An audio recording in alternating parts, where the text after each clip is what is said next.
Hello दोस्तों, कैसे हो? आशा करता हूँ कि आप सभी कुशल पूर्वक होंगे। आज हम जानेंगे महाभारत से जुड़ी हुई एक छोटी सी घटना। आखिर क्यों खाया था पांडवों ने अपने मृत पिता के शरीर का मांस? आज हम आपको महाभारत से जुड़ी एक घटना बताते हैं जिसमें पांचों पांडवों ने अपने मृत पिता पांडु का मांस खाया था। उन्होंने ऐसा क्यों किया, यह जानने के लिए पहले हमें पांडवों के जन्म के बारे में जानना पड़ेगा। पांडु के 5 पुत्र युधिष्ठिर, भीम, अर्जुन, नकुल और सहदेव थे।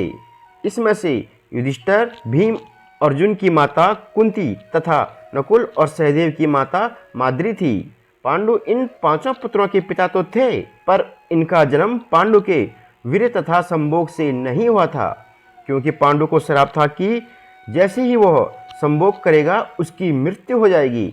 इसलिए पांडु के आग्रह पर कुंती और माद्री ने भगवान का आह्वान करके यह पुत्र प्राप्त किए थे।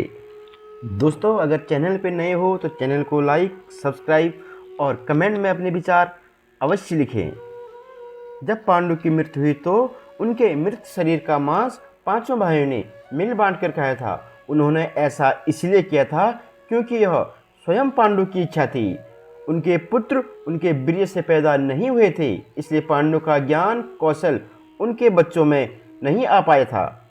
इसलिए उन्होंने अपनी मृत्यु से पूर्व ऐसा वरदान मांगा था कि उनके बच्चे उनके मृत शरीर के पश्चात उसके शरीर का मांस मिल बांट कर खाएं, ताकि उनका ज्ञान बच्चों में स्थानांतरित हो जाए। पांडवों द्वारा पिता का मांस खाने के संबंध में 2 मान्यताएं प्रचलित है। प्रथम मान्यता के अनुसार मांस तो 5 भाइयों ने खाया था, पर सबसे ज़्यादा हिस्सा सहदेव ने खाया था, जबकि एक अन्य मान्यता के अनुसार सिर्फ सहदेव ने ही पिता की इच्छा का पालन करते हुए उनके मस्तिष्क के 3 हिस्से खाए थे। पहले टुकड़े को खाते ही सहदेव को इतिहास का ज्ञान हुआ, दूसरे टुकड़े को खाने पे वर्तमान का और तीसरे टुकड़े को खाते ही भविष्य का। यही कारण था कि सहदेव 5 भाइयों में से सबसे अधिक ज्ञानी था और उससे भविष्य में होने वाली घटनाओं को देखने की शक्ति भी प्राप्त हो चुकी थी। दोस्तों, चैनल पे नए हो तो चैनल को लाइक, सब्सक्राइब और कमेंट में अपने विचार अवश्य लिखें। शास्त्रों के अनुसार श्री कृष्ण के अलावा वो एकमात्र शख्स सहदेव ही था जिसे भविष्य में होने वाले महाभारत के युद्ध के बारे में संपूर्ण बातें पता थी।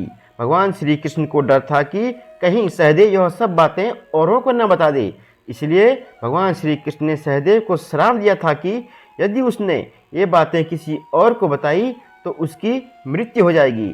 दोस्तों, कहानी कैसी लगी अपने विचार कमेंट में अवश्य लिखें और चैनल को सब्सक्राइब अवश्य कीजिए।